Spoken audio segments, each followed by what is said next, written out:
할렐루야. 우리 곁에 계신 분들과 인사하십시다. 한 주간도 평안하세요. 8월 한 달도 건강하세요. 새 달을 우리에게 허락하신 하나님께 감사를 드립니다. 8월 한 달도 하나님의 은혜가 충만하셔서 여러분 마음속에 기쁨이 넘치기 바랍니다. 특별히 이 한 달 동안에는 여러분들이 예수 만난 처음 경험들을 되찾아내시기 바랍니다. 내가 예수 처음 만난 그날, 내가 예수 처음 만나고 기뻐하며 감사하며 감격하며 눈물을 흘리며 회개하고 다가갔던 그날의 기쁨을 다시 한번 회복할 수 있기를 간절히 축원합니다. 한번 따라서 해볼까요? 내가 만난 예수, 그는 나의 구세주. 고백을 가질 수 있기를 바랍니다. 오늘은 세례 요한을 통해서 세례 요한이 처음 예수님을 만났던 날, 세례 요한이 처음 예수님을 만나고 그 입으로 고백한 고백들을 통해서 우리의 예수 만난 날을 되찾아가는 시간이 되기 바랍니다. 그래서 8월 한 달은 내가 만난 예수라고 하는 주제를 가지고 여러분 살아보려 합니다. 여러분 각자가 다 예수님을 만나셨기에 오늘 여기 계신 거예요. 예수님을 만나지 않고서요, 어떻게 주일마다 예수님 이름 부르며 찬양하며 이 자리에 있겠습니까? 여러분 모두 하나님의 귀한 은혜 가운데서 예수 만난 기쁨을 누리고 계실 줄 믿사오니 여러분 마음 중심에 항상 담대함과 평안함과 기쁨이 있기를 바랍니다. 특별히 여러분, 우리는 이 시대에 정말 어둠 속에 있는 이들에게 등불 같은 역할, 등대 같은 역할, 그들의 가는 길의 안내자 같은 역할을 잘 할 수 있어야 되겠습니다. 세례 요한이 세상에 나던 시대엔 참으로 암울하던 시대였습니다. 정치적으로 군사적으로는 로마의 군합발에 짓밟히고 있을 때입니다. 로마 황제 카이사가 유대 땅을 짓누르며 그곳에서 백성들의 고통과 눈물과 피를 빨아가는 그런 시대였습니다. 그런가 하면은 로마에 아부하며 빌부터 사는 가문이 왕노릇을 하던 시대입니다. 헤롯 가문이 바로 그들이에요. 헤롯이라는 자 있었잖아요. 예수님 탄생할 때 어린아이까지 죽여가면서 자기 왕권을 강화하려고 했던 그 헤롯. 그 헤롯의 자식들이 여럿 있는데 그 부인도 여럿이고 자식들도 여럿인데 그 중에 네 아들이 나라를, 유대 땅을 네 군데로 갈라놓고 지배를 하고 있었습니다. 분봉왕이라 그래서 분봉왕. 근데 이 분봉왕들이 로마에서 요구하는 세금도 내야 될 뿐 아니라 자기네들도 호화호식하며 살아야 되기 때문에 백성들로부터 세금을 갑절로 더 걷어내는 거예요. 그러니 백성들은 중간에 또 하나의 이런 어떤 늑탈꾼들이 또 앉아 있으니 얼마나 힘들었겠어요.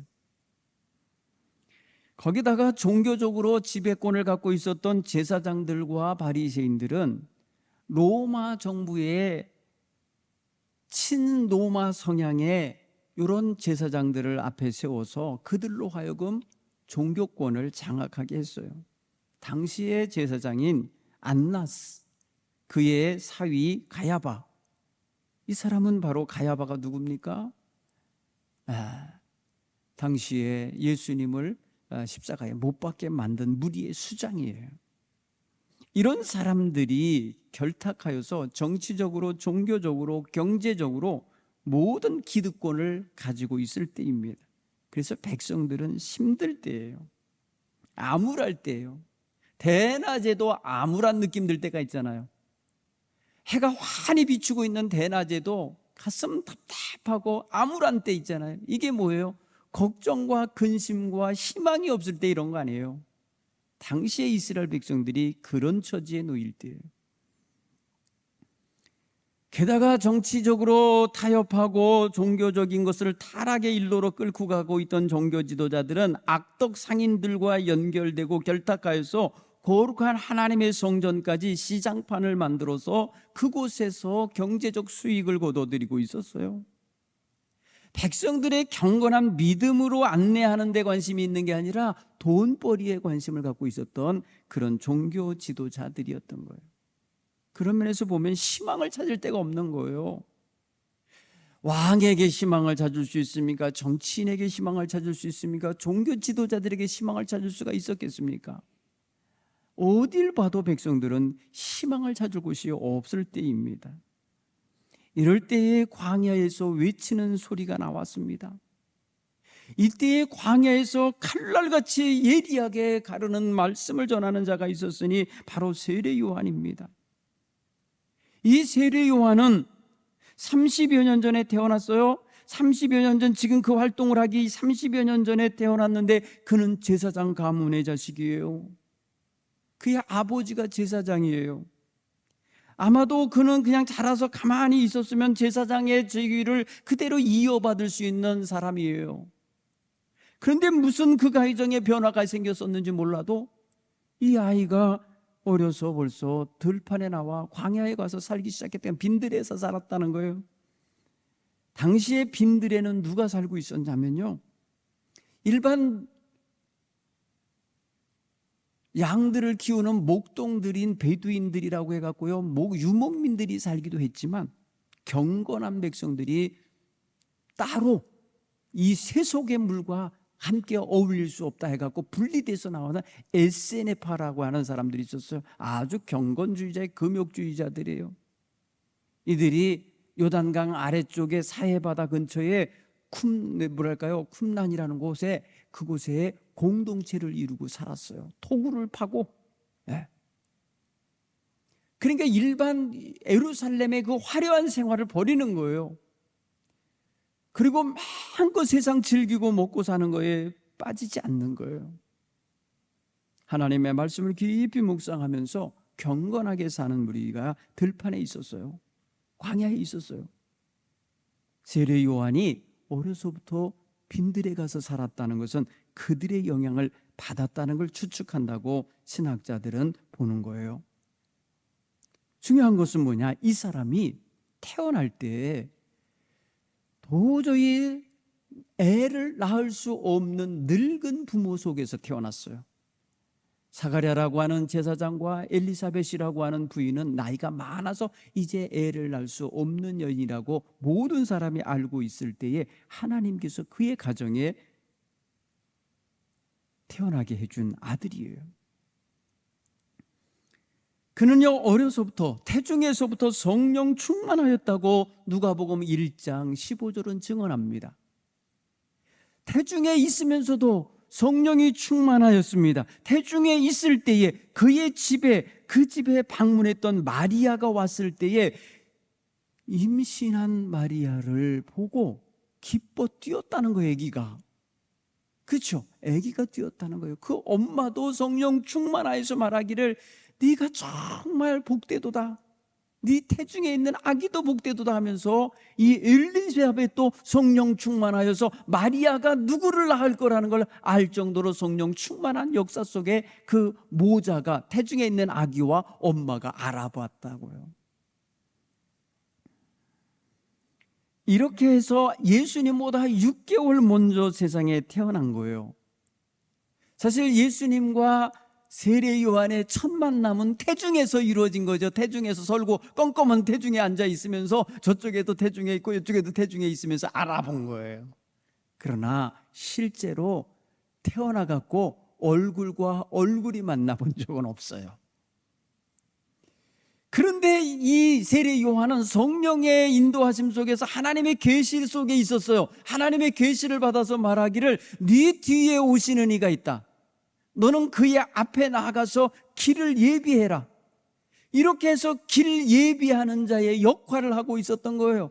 그래서 많은 사람들이 자기에게 찾아와요. 세례를 받기 위해 찾아올 때에 그는 세례를 베풀면서 뭐라고 해요? 나는 지금 물로 세례를 주지만 내 뒤에 오시는 이는 성령으로 세례를 주실 분이다. 이러면서 자기의 위대성으로 인해 사람들이 많이 모이는데도 불구하고 자기 아닌 다음 내 뒤에 오실 분을 자꾸 이야기를 하는 거예요. 자꾸 사람들의 눈을 자기 뒤로 이렇게 돌리게 해주는 거예요. 내 뒤에 오실 분, 내 뒤에 오실 분.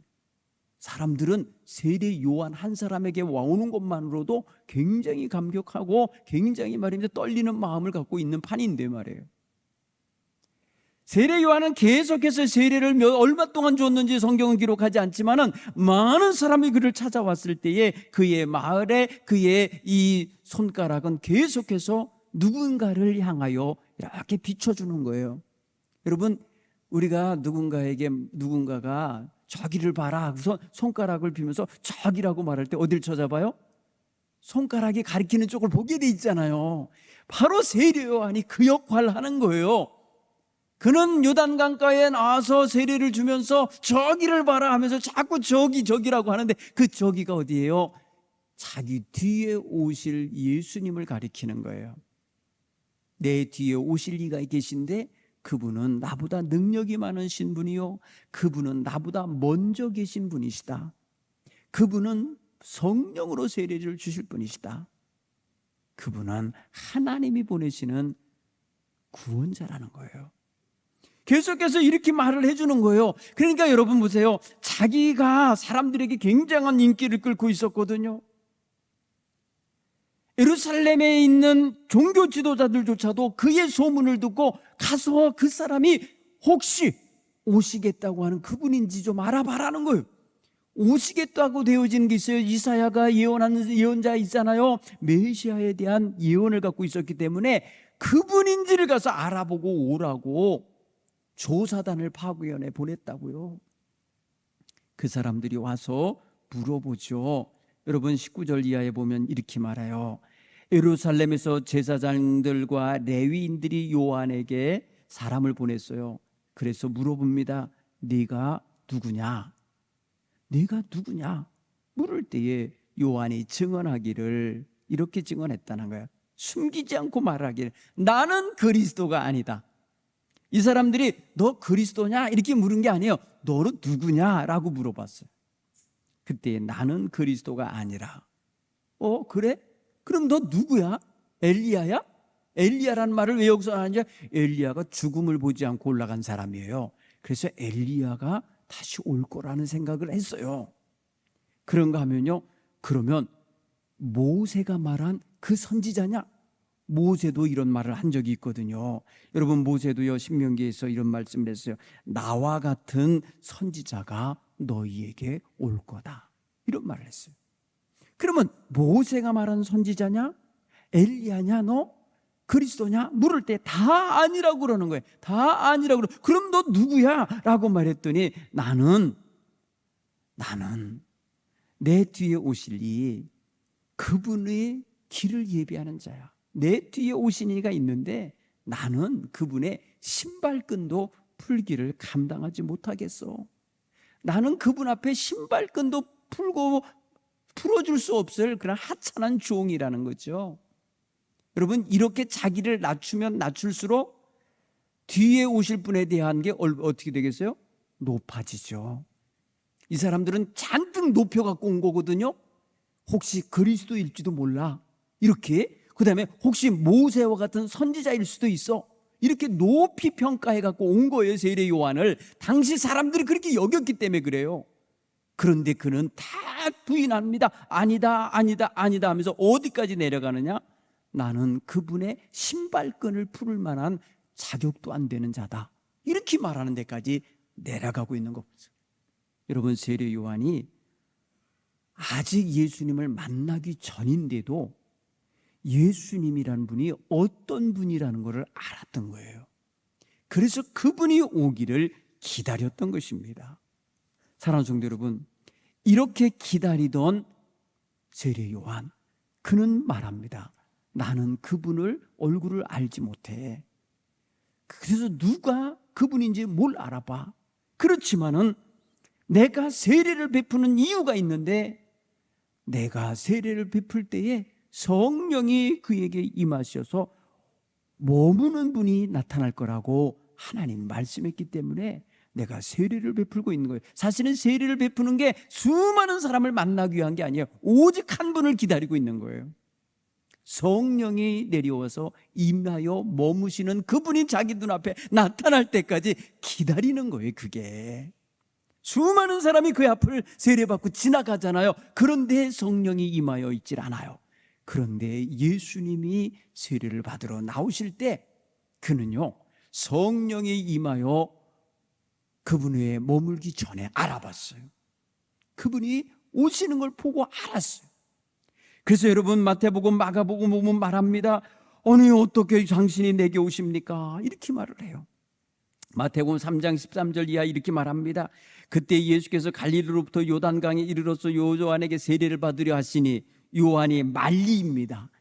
내가 당신에게 세례를 받아야 할 텐데 당신이 내게 나오십니까? 이렇게요. 알아봤단 말이에요. 세례 베풀기 전에 벌써 예수님이라는 걸 알아본 거예요. 그래갖고 어떻게 내게 세례를 받으십니까? 내가 당신에게 세례를 받아야지. 이렇게 얘기를 합니다. 그때 예수님께서 말씀하시죠. 이제 허락해라. 우리가 이와 같이 하여 모든 의를 이루어야 합당하니라. 그래서 내게 세례를 베풀라고 하신 거예요. 세례를 베풀어요. 세례를 베풀 때 어떤 역사가 일어납니까? 세례를 받고 물에서 올라오실 때에 하늘이 열리고 하나님의 성령이 비둘기같이 내려 예수님 위에 임하는 거예요. 그리고 하늘로부터 소리가 있어요. 이는 내 사랑하는 아들이요 내 기뻐하는 자다. 이렇게 하늘에서 음성이 들리는 걸 예수님도 듣고 세례 요한도 듣는 거예요. 사랑하는 성도 여러분, 기다리던 세례 요한 그날 얼마나 전율감이 들었겠습니까? 예수님을 처음 만나는 순간인 거예요. 예수님이 어떤 분일 거라는 건 알고 있었어요. 이미 성령의 계시를 통하여 알고 있었어요. 그런데 그분이 실제로 자기 앞에 나와 자기와 만남을 가질 때에 그의 떨림은 대단했던 거예요. 그 이후 달라집니다. 세례 요한은 예수님을 만났습니다. 만난 이후 그는 더 확실하게 예수님을 이제 지목하면서 증언할 수가 있겠습니다. 여러분, 오늘 본문의 말씀에 이렇게 말하잖아요. 29절에 요한이 예수께서 자기에게 나오심을 보고 보라, 세상 죄를 지고 가는 하나님의 어린 양이로다. 이렇게 선포하죠. 그리고 말합니다. 이튿날 또 그렇게 말합니다. 35절 이하에 보면 제자 두 사람과 함께 서 있는데 예수님께서 거니시는 것을 보고 보라, 하나님의 어린 양이로다. 이렇게 말해요. 그러자 예수님이 하나님이 보내신 하나님의 어린 양이라고 말을 하자 제자 중에, 세례 요한의 제자 중에 두 사람이 예수님을 따라갔습니다. 예수님을 따라갔어요. 붙잡지 않아요. 세례 요한은 예수님께로 당연히 가야 될 거라는 걸 알아요. 예수님께로 당연히 가야 된다는 걸 알아요. 자기는 이제 어떻게 돼야 된다는 거예요? 이제 자기 역할 끝났어요. 자기 역할, 예수님 무대에 등장시키는 사회자 역할이었던 거거든요. 사회자 역할. 여러분, 사회자가 말입니다. 참 이렇게 말해요. 관객들의 마음을 한 대로 불러 모아갖고 스포트라이트를 잠시 받아요. 그렇죠? 잠시 받다가 말입니다. 이제 아무개 공연하고 누구가 나타나겠습니다 하면은 무대가 쫙 열리면서 주연 배우가 나오잖아요. 나올 때 그때 사회자는 어떻게 돼요? 사회자를 비추던 빛은 꺼지는 거예요. 꺼지고 그는 무대에서 퇴장하는 거예요. 세례 요한이 바로 그렇게 하고 있다는 거예요.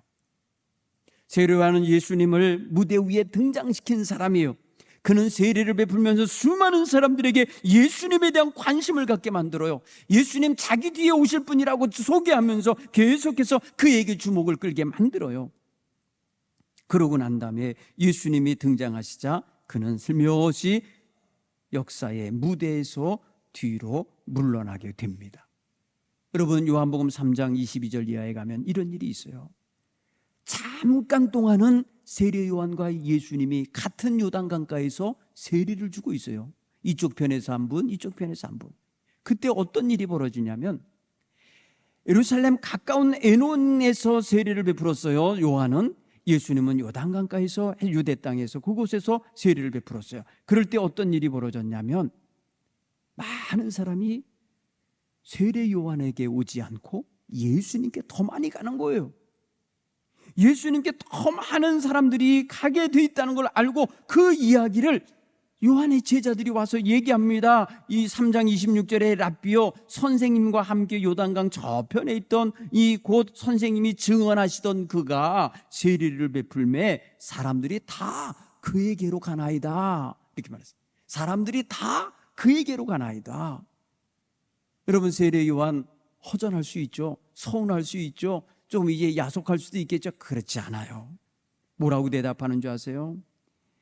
하늘에서 주신 바가 아니면 사람이 아무것도 받을 수 없느니라. 내가 말한 바 나는 그리스도가 아니요 그의 앞에 보냄받은 자라. 신부를 취하는 것은 신랑이냐? 곁에 서서 신랑의 음성을 듣고 즐거워하는 사람들이 신랑의 친구들 아니냐? 신랑 친구들의 기쁨은 신랑 때문에 있는 거다 이거예요. 그러나 신부를 취할 사람은 신랑이라는 거예요. 그건 뭐예요? 백성들을 구원하고 백성들을 정말 천국으로 인도할 분은 예수님이지 세례 요한이 아닌 거예요. 세례 요한은 들러린 거예요. 세례 요한은 예수님이 오시는 것을 알리는 나팔수였던 거예요. 자기 스스로 자기의 역할을 알고 있는 거예요. 그러면서 이렇게 말해요. 그는 흥하여야 하겠고 나는 쇠하여야 하리라. 이렇게 말해요. 예수님은 흥하셔야 하고 나는 이제 쇠하여야 한다는 거예요. 왜? 내 역할은 끝나가는 거예요. 여러분, 여기서 존경스러움이 나타나요. 여러분, 사람들이 막 추앙하면서 당신 그리스도냐, 엘리야냐, 뭐 선지자냐 이렇게 막 높이 취향할 때도 취하지 않았어요. 그거 내 거로 갖지 않았어요. 그 인기 그거 자기 것으로 삼지 않았어요. 그 영광 자기 것으로 삼지 않았어요. 다 내려놓고 자기는 오히려 비우면서 어디까지 가냐? 신발끈도 풀 수 없는 존재, 신발끈도 풀어달라고 하면은 감격하면서 가서 할 수밖에 없는 그런 종에 지나지 않음을 알았잖아요. 그리고 지금 말해도 나는 쇠하여야 자다 라고 자기의 쇠함을 당연히 받아들이고 있잖아요. 이게 바로 예수를 만난 후에 바로 이 세례 요한의 마음 자세예요. 오직 예수만을 드러내기 원하는 거예요. 사랑하는 성도 여러분, 우리가 예수를 만나잖아요. 이미 만났잖아요. 우리는 예수님 앞에 목을 곧게 세우면서 내 자랑하면 안 돼요. 우리는 다 예수님의 은혜로 구원받은 거예요. 예수님의 십자가의 보혈로 구원받았으니 그냥 그분 앞에 머리 숙이며 겸손함을 보여야 할 존재임을 깨닫기 바랍니다. 더 나아가서 우리가 감당해야 될 자세가 있으니 예수님을 증언하는 것입니다. 예수님을 높이 찬양하는 것과 함께 예수님 믿으라고, 예수님이 구세주라고, 예수님이 바로 하나님의 아들이라고 증언하는 이 증언자의 사명을 우리가 감당해야 되는 것입니다. 예수 만난 사람들, 예수 만난 사람은 반드시 세례 요한 같은 이런 자세를 다 가지실 수 있어야 될 줄로 믿습니다. 사랑하는 성도 여러분, 해가 밝게 뜨면 서쪽으로 달은 지는 것입니다. 햇빛이 강하기 때문에요, 달빛은 보이지도 않아요. 본래 달빛조차도 그게 스스로 발광체가 아니라 태양빛을 반사하는 거예요. 우리가 잘 알듯이 달빛은요, 저게 햇빛입니다. 그래서 예전에 여러분 드라마의 제목 가운데 이런 게 있어서 멋지다고 좀 봤어요. 그게 뭐냐면 해를 품은 달? 여러분, 해를 품은 달이란 제목 들어보셨어요? 해를 품었다는 게 뭐예요? 달이 지 몸에다가 햇빛을 갖고 있는 거예요. 그게 우리가 보는 달인 거예요. 달 모양의 변화는 우리 지구의 그림자예요. 우리 지구의 그림자. 지구 반대편에서 빛이 비추기 때문에 지구를 통과해 가서 보이는 부분만큼만 달이 보이는 거예요. 보름달이 있을 때는 달 그림자에, 달에 지구 그림자가 없을 때라 다 보이는 거예요. 여러분 보세요.